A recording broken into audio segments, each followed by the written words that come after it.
అందరికీ నమస్కారం. బిఎస్ఎల్లో సెన్ కిచెన్కి స్వాగతం.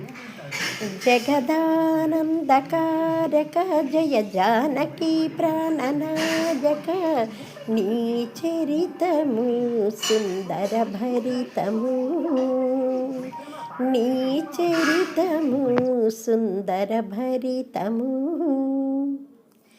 అందరికీ కూడా పరాభవనామ సంవత్సర శుభాకాంక్షలండి. సీతారాముల సంపూర్ణ అనుగ్రహంతో అందరికీ కూడా ఆయువు, ఆరోగ్య, ఐశ్వర్యాలు, సుఖ సంతోష సౌభాగ్యాలు, సత్సంతాన ప్రాప్తి, అలాగేనండి మనస్సుకు శాంతి కలగాలని మనసారా వేడుకుంటున్నానండి. ఇవాల్టి నుంచే శ్రీరాముని కళ్యాణానికి ప్రారంభం జరుగుతుందన్నమాట. అంటే వసంత నవరాత్రులు ఇవాల్టి నుంచే ప్రారంభం చేస్తారు. చాలామంది సుందరాకాండ పారాయణ మొదలుపెట్టి శ్రీరామనవమి నాటికి పూర్తి చేసి కళ్యాణం జరిపిస్తారండి. శక్తి ఉన్నవాళ్ళు పట్టాభిషేకం కూడా జరిపిస్తారన్నమాట.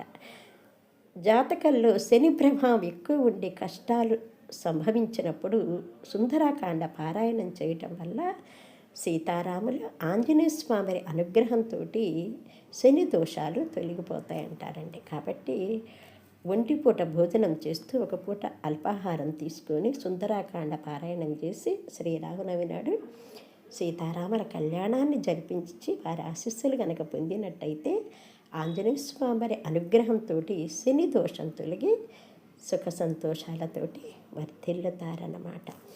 అందుకని సుందరాకాండ పారాయణ ఈ 9 రోజులు చేస్తే చాలా మంచిదండి.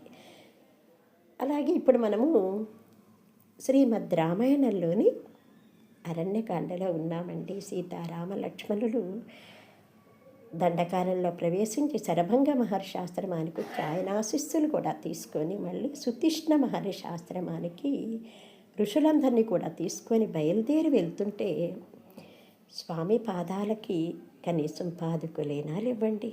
ఉట్టి కాళ్ళతో స్వామి నడుస్తున్న ఋషులు స్వామిని చూసి అనుకున్నారా, ఆహా ఎంత అందంగా ఉన్నాడు స్వామి, ఎంత సున్నితమైన వాడు, పాదాలు కందిపోతాయేమన్నట్టుండే స్వామి ఇలా రాళ్లల్లో గుట్టల్లో నడుస్తున్నాడే అనుకున్నాడు. ఒక చక్రవర్తి కుమారుడు మరో చక్రవర్తికి అల్లుడు.